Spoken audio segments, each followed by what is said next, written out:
చూసావు గోడ దూకే వయసిది తెలుసుకో అమ్మాయి గారు. అయ్యో పాపం అంత తాపం తగదులే తమరికి అబ్బాయి గారు.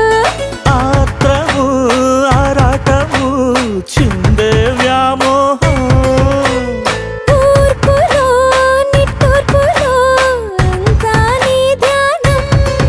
కోరుకున్నానని ఆట పట్టించకు చేరుకున్నానని నన్ను దోచేయకు. చుట్టుకుంటాను సుడిగాలి